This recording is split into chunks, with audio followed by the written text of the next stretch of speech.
Hello बेटा जी, जय हिंद। तो बेटा जी आज हम इस वीडियो में बात करेंगे क्लास 10 के एनसीईआरटी के मैथमेटिक्स की, जिसका नाम जिसमें हमने पहला चैप्टर ले लिया, जिसका नाम है वास्तविक संख्या यानी रियल नंबर्स की बात कर रहे थे। और उसमें भी हम एक्सरसाइज 1.1 का सॉल्यूशन कर रहे थे, जो कि नए पैटर्न के अकॉर्डिंग है। अगर आपके पास पुरानी बुक है तो उसमें एक्सरसाइज ये 1.2 होगी। 1.1 आपकी पुरानी बुक से सिलेबस से कट हो चुकी है, सिलेबस में नहीं है। अब एक्सरसाइज 1.1 स्टार्ट करते हैं। वो उसमें हमने क्वेश्चन नंबर 4 तक सॉल्यूशन कर लिया था। आज हम क्वेश्चन नंबर 6 का सॉल्यूशन क्वेश्चन नंबर 4 तक कर लिया था। आज हम इस वीडियो में क्वेश्चन नंबर 5 का सॉल्यूशन करने वाले हैं। आइए देखते हैं। सो बेटा जी आइए सबसे पहले क्वेश्चन को रीड कर लेते हैं। चेक इस तरह का मैंने एग्जाम्पल अगर आपको ध्यान होगा तो मैंने इस तरीके का आपको एग्जाम्पल कराया है बेटा जी। ठीक सेम उसी की तरह है, बस यहाँ पे 6 की पावर n है, वहाँ पे क्या था 4 की पावर n था। ठीक है, कुछ याद आ रहा होगा आप लोगों को। आइए क्वेश्चन पढ़ते हैं। क्वेश्चन नंबर 5 चेक, हमें चेक करना है whether 6 to the power n can end with the digit 0 for any natural number. ठीक, n क्या है यहाँ पे नेचुरल नंबर है, मतलब प्राकृतिक संख्या के लिए। आइए हिंदी में भी रीड कर देते हैं। जांच कीजिए कि क्या किसी प्राकृतिक संख्या n के लिए संख्या 6 की पावर n अंक 0 पर समाप्त हो सकती है। ठीक, मतलब यहाँ पे कह रहे हैं जो 6 की पावर n है, मतलब n की जगह नेचुरल नंबर रखते जाइए, और क्या उसका जो पावर होगी उसको सॉल्व करने पर क्या लास्ट में 0 आएगा। ठीक, आइए चेक करते हैं, ध्यान से देखिएगा। यहाँ स्मॉल n क्या है, जहाँ स्मॉल n है आपका नेचुरल नंबर दिखाया गया है। नेचुरल नंबर कहाँ से स्टार्ट होता है 1 से, 1 2 3 4 5 6 एंड सो ऑन। कहाँ तक जाता है इनफाइनाइट यानी अनंत तक जाता है। ठीक है बेटा जी, समझ में आ रहा होगा।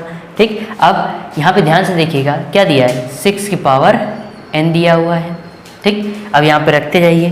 पहले n = 1 रखिए, n = 1 रखा हमने, क्या रखा n = 1 रखा, तो यहाँ पे क्या हो जाएगा, यहाँ पे हो जाएगा 6 की पावर 1। भाई नेचुरल नंबर लेना है तो n की जगह 6 की पावर 1 क्या होता है 6। अब n की जगह 2 रखिए, 6 की पावर 2 कितना आएगा 36। अब n की जगह 3 रखिए, 6 की पावर 3 कितना आ जाएगा 216। और इस तरह से आप करते जाएंगे। क्या देखिए इनके लास्ट में क्या 0 बनना है, नहीं 6 से ही बनेगा। ठीक, आप कितना भी कर लीजिए इसके लास्ट में क्या हमेशा 6 से ही बनेगा, 0 तो बनेगा ही नहीं। और अगर 0 बनता तो 5 से डिविजिबल होना चाहिए। ध्यान से देखिए, अगर इसके लास्ट में 0 बनेगा तो वो जिस भी नंबर के लास्ट में 0 बनेगा वो 5 से क्या होना चाहिए डिविजिबल होना चाहिए, भाज्य होना चाहिए। लेकिन यहाँ पे लास्ट में 0 तो बनेगा ही नहीं। आप आगे भी करके देख लीजिएगा, 6 की पावर 4 रख के देख लीजिएगा, 6 की पावर 5 रख के देख लीजिएगा, 6 की पावर 6, 6 की पावर 7 ऐसे करके देख लीजिएगा, कभी भी 0 नहीं बनेगा बेटा जी। ठीक, आप ध्यान से देखिएगा, समझिएगा। ठीक है, अब 6 के हम लोग क्या करते हैं गुणनखंड फैक्टर्स करते हैं। आइए क्या हो जाएगा 2 3 जा 6 और 3 1 जा 3। तो प्राइम नंबर से हमने इसके फैक्टर्स कर दिए हैं, और जो फैक्टर आए हैं वो क्या आए हैं 2 × 3। क्या आया है बेटा जी 2 × 3। अब यहाँ पे ध्यान से देखिएगा, तो इस 6 की पावर, यहाँ थोड़ा लाइन ड्रॉ कर दे रहा हूँ, 6 की पावर n को आप क्या लिख सकते हैं इसके फैक्टर के रूप में लिख दीजिए 2 × या 2.3 की होल पावर n। अब ध्यान से देखिए, अगर ये मतलब 5 से डिविजिबल होना चाहिए। अगर यहाँ पे 0 बनता, 6 की पावर n है और n की जगह भी कोई भी वैल्यू लेने पर अगर ये 0 बनता, लास्ट में यहाँ पे ये 0 बनता तो 5 से डिविजिबल होना चाहिए। अगर वो 5 से डिविजिबल है तो यहाँ पे जो 6 के हमने गुणनखंड जो फैक्टर्स किए हैं उनमें एक फैक्टर 5 भी आना चाहिए। लेकिन हमने जब ये 6 के फैक्टर किए हैं तो ये क्या मिल रहा है 2 और 3, केवल 2 और 3 प्राइम नंबर मिल रहा है, 5 तो आ नहीं रहा। इसका मतलब ये 6 की पावर n की किसी वैल्यू के लिए यानी प्राकृतिक संख्या पर किसी भी नेचुरल नंबर पर ये 0 नहीं बनाएगा। उम्मीद करता समझ में आ रहा होगा बेटा जी। अब आइए इसी को स्टेटमेंट को मैंने यहाँ इंग्लिश और हिंदी दोनों में लिखा है, फॉर बोथ इंग्लिश मीडियम और हिंदी मीडियम बच्चों के लिए। आइए, the uniqueness of the fundamental theorem of arithmetic guarantees that there are no other primes in the factorization of 6 to the power n. So there is no natural number n for which 6 to the power ends with the digit 0. तो अब n के जो हमने factorise किए हैं उसमें जो 5 आ ही नहीं रहा है, इसलिए n के किसी फैक्टर के लिए 6 की पावर n 0 नहीं होगा। उम्मीद करता हूँ बेटा जी समझ में आ रहा होगा। अब हिंदी में पढ़ लेते हैं। अंकगणित की आधारभूत प्रमेय यानी फंडामेंटल थ्योरम ऑफ अर्थमेटिक हमने पढ़ी है, ठीक, आपको बता चुका हूँ। अंकगणित की आधारभूत प्रमेय की अद्वितीयता हमें यह निश्चित कराती है कि 6 की घात, ठीक, 6 की घात n के गुणनखंडन में, ठीक, देखिए 6 के हमने क्या किया है, गुणनखंड किए, फैक्टर्स किए, में 2 और 3 के अतिरिक्त और कोई अभाज्य गुणनखंड नहीं है। तो 2 और 3 के अतिरिक्त और कोई अभाज्य गुणनखंड है, 5 है, नहीं है। इसलिए ऐसी कोई संख्या n यानी ऐसी कोई ऐसी प्राकृतिक संख्या नहीं है जिसके लिए 6 की घात n अंक 0 पर समाप्त हो गई। तो उम्मीद करता हूँ आपको क्वेश्चन समझ में आ गया होगा। तो अपनी कॉपी में नोट करने के लिए स्क्रीनशॉट ले लीजिए, ठीक है। गर्मी का माहौल है, ठीक, और क्या बताएं, गर्मी तो है ही, वो तो होगी, लेकिन आपके बोर्ड के एग्ज़ाम भी है, वो भी ज़रूरी है, ठीक है बेटा जी। तो अपनी कॉपी में नोट करने के लिए स्क्रीनशॉट ले लीजिए। थोड़ी साइड हो जा रहा हूँ मैं। तो बेटा जी उम्मीद करता हूँ क्वेश्चन नंबर 5 आपको अच्छे से समझ में आया होगा। अब क्वेश्चन नंबर 6 की बात करते हैं। आइए क्वेश्चन नंबर 6 क्या कहते हैं, आइए सबसे पहले क्वेश्चन को रीड करते हैं। देखिए क्या दिया है, explain why 7 × 11 × 13 + 13 and 7 × 6 × 5 × 4 × 3 × 2 × 1 + 5 are composite numbers. अब एक बार हिंदी में भी रीड कर देते हैं। व्याख्या कीजिए कि 7 × 11 × 13 + 13 और 7 × 6 × 5 × 4 × 3 × 2 × 1 + 5 भाज्य संख्याएं क्यों हैं। ठीक है, ये कह रहा है कि ये संख्या दी है, ठीक, एक ये नंबर दिया हुआ है और एक ये नंबर दिया हुआ है, ये भाज्य संख्याएं क्यों हैं, यानी कंपोजिट नंबर्स क्यों हैं। अब आपको एक चीज़ और बता दूं, कंपोजिट नंबर्स क्या होते हैं, तो यानी भाज्य संख्याएं क्या होती हैं, इसके ऊपर मैंने प्रॉपर वीडियो बनाया हुआ है और आपके पिछले पार्ट्स में भी बताया हुआ है कि भाज्य संख्या यानी कंपोजिट नंबर क्या होता है। लेकिन फिर क्वेश्चन आ चुका है तो एक बार फिर से एक्सप्लेन कर देता हूँ। ऐसी संख्याएँ जिनके 2 से ज़्यादा फैक्टर्स होते हैं वो क्या होती हैं, भाज्य संख्याएं। जैसे एग्जाम्पल के लिए मान लीजिए हमने 4 ले लिया, 4 के कितने फैक्टर्स होते हैं, एक तो ये 1 से डिविजिबल होता है, 2 से डिविजिबल होता है और खुद 4 से डिविजिबल होता है। तो यहाँ 2 से ज़्यादा इसके क्या है, फैक्टर्स, इसलिए क्या है, यानी 2 से ज़्यादा इसके गुणनखंड है, इसलिए कैसी है, भाज्य संख्या यानी कंपोजिट नंबर। उम्मीद करता हूँ समझ में आ गया होगा।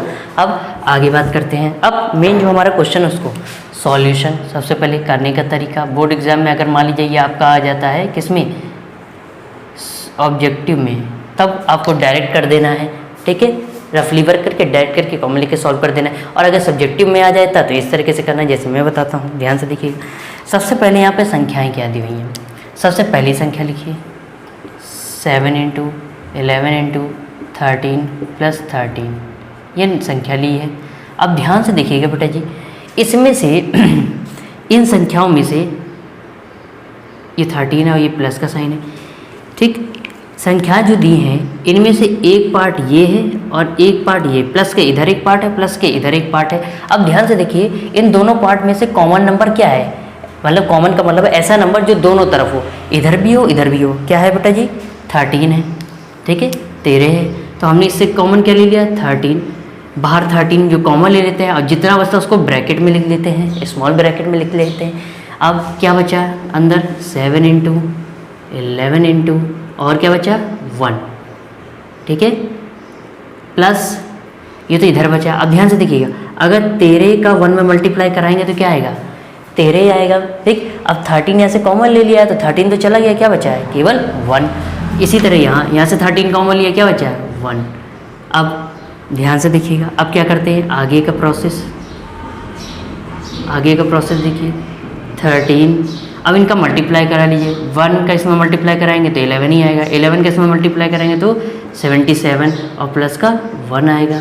अब आगे और करते हैं, 13 × 77 + 1 78, कितना आया, 78 आया, ठीक है बेटा जी। अब इस 78 के, ये तो प्राइम नंबर है, अभाज्य संख्या है, इस 78 के अभी हम फैक्टर्स करेंगे, यानी गुणनखंड करके जो फैक्टर्स जो इसके गुणनखंड आएंगे उनको लिख देंगे।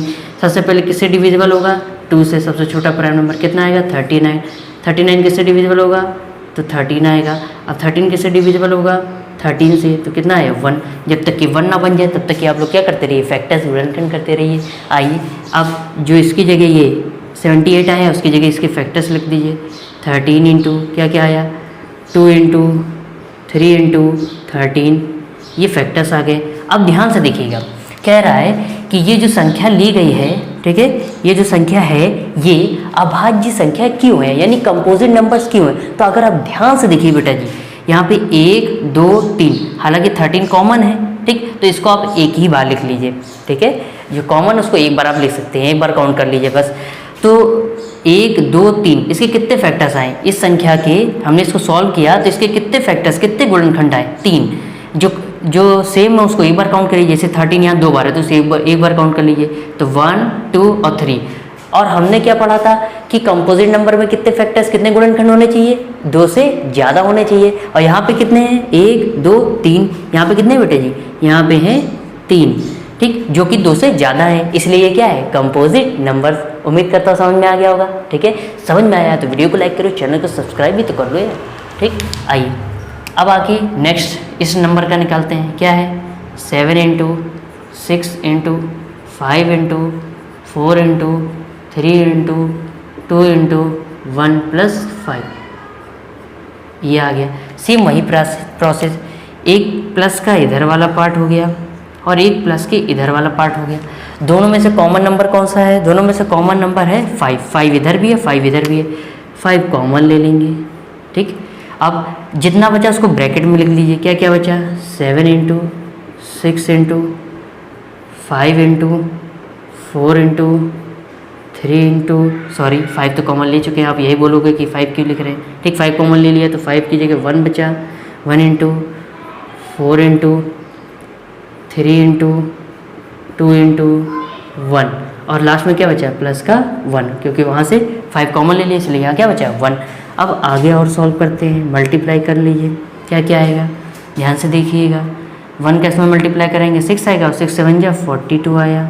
इसके बाद मल्टीप्लाई 3 का करा लेते हैं ताकि आपके लिए ईजी हो जाए। 1 का इसमें कराएंगे 2 आएगा, और 4 3 जा 12, और 12 2 जा 24 आएगा, प्लस 1। अब इसका आप मल्टीप्लाई करा लीजिए, इसका कराएंगे तो इसमें आ जाएगा 8, इसका इसमें कराएंगे और ये आ जाएगा 1008 प्लस 1 आएगा। अब मल्टीप्लाई करा के देख लीजिएगा दोनों का, तो 1008 और प्लस 1 कितना होता है, 1009, तो 1009 हुआ है, ठीक, ये हो गया, एक 1009 हो गया और एक 5 हो गया। अब ध्यान से देखिएगा, अगर आप यहाँ पे ये देखें, यहाँ पे 1 भी तो होता है, फैक्टर में क्या होता है, 1 भी तो होता है, गुणनखंड में 1। और हमने क्या पढ़ा है कि कंपोजिट यानी भाज्य संख्याओं के कितने, 2 से ज़्यादा गुणनखंड, 2 से ज़्यादा फैक्टर्स होने चाहिए, तभी तो वो भाज्य संख्या होती है, तभी तो वो कंपोजिट नंबर होता है बेटा जी।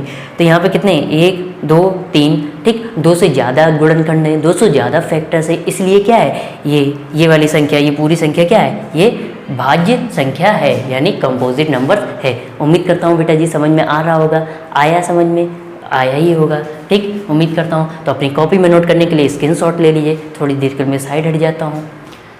सो बेटा जी उम्मीद करता हूँ आपको क्वेश्चन नंबर 6 भी अच्छे से समझ में आ गया होगा। अब क्वेश्चन नंबर 7 की बात करते हैं गाइस।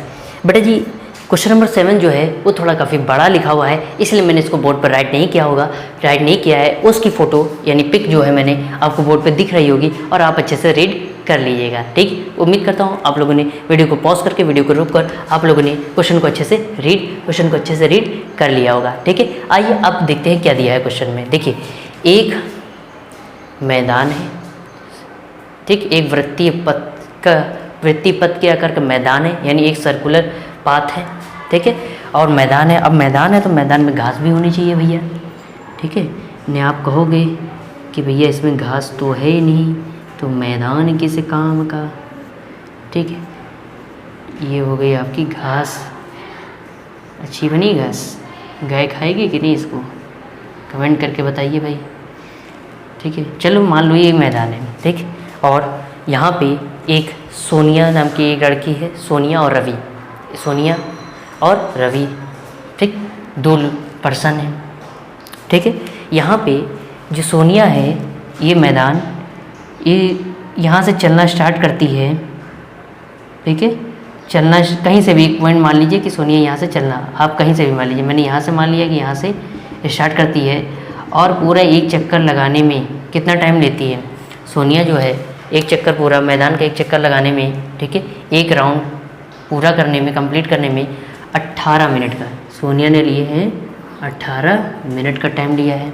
और यहीं पे रवि भी है, ठीक है, और रवि टाइम लेते हैं पूरे एक मैदान, एक ये जो है आपका सर्कुलर पाथ है, ठीक है, वृत्ताकार मैदान, उसका एक चक्कर लगाने में 12 मिनट लेते हैं रवि, ठीक है।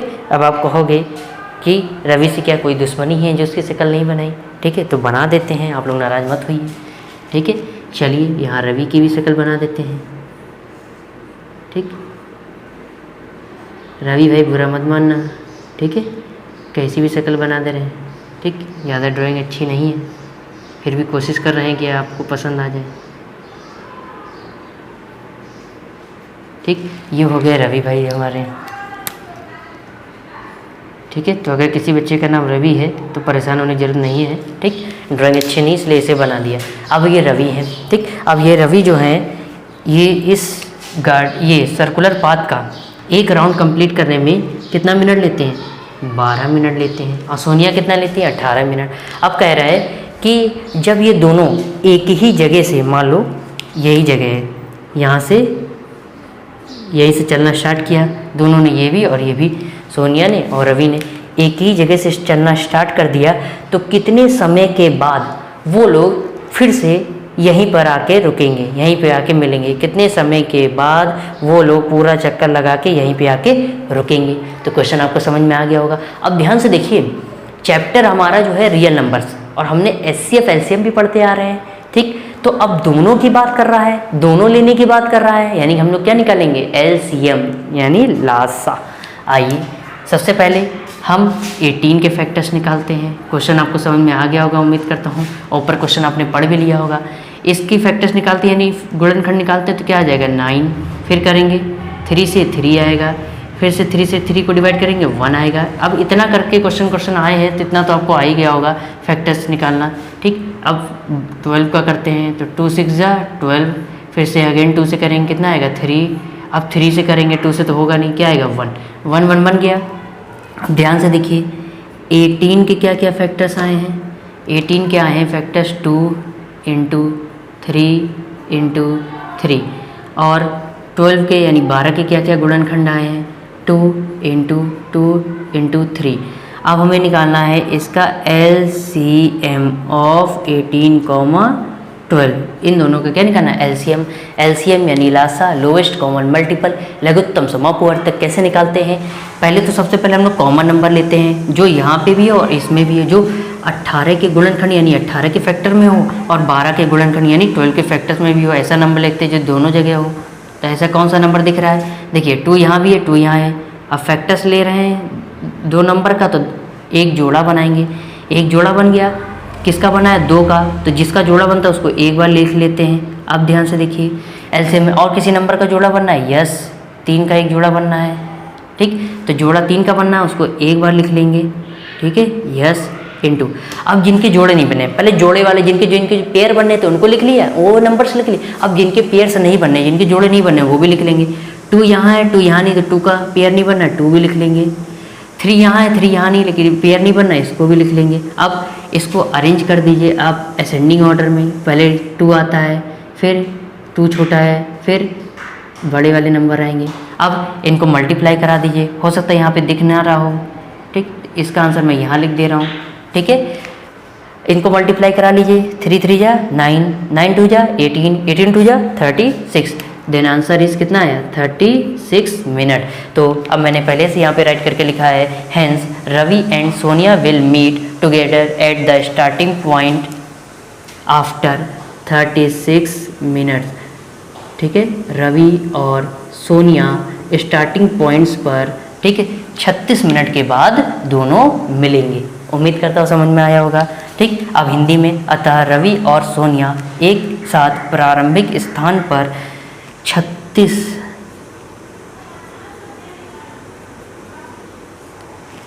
मिनट पहले से लिखा हुआ है, ठीक है। कितने मिनट के बाद? 36 यानी 36 मिनट के बाद मिलेंगे। उम्मीद करता हूँ आपको क्वेश्चन अच्छे से समझ में आ गया होगा। तो अपनी कॉपी में नोट करने के लिए स्क्रीनशॉट ले लीजिए बच्चा लोगों, ठीक, फिर आगे बात करते हैं बेटा जी। उम्मीद करता हूँ आप लोगों ने स्क्रीनशॉट ले लिया होगा। ठीक है, अब नेक्स्ट वीडियो में बात करेंगे। आज मैंने आपकी एक्सरसाइज 1.1 का पूरा सॉल्यूशन कंप्लीट करा दिया है। ठीक है, अब नेक्स्ट वीडियो में बात करेंगे इसी के आगे नेक्स्ट टॉपिक की, शायद मेरे ख्याल से रैशनल और इरेशनल नंबर की बात करेंगे।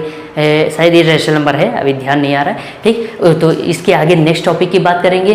Thank you so much for watching this video. Please like, subscribe and share. जय हिंद।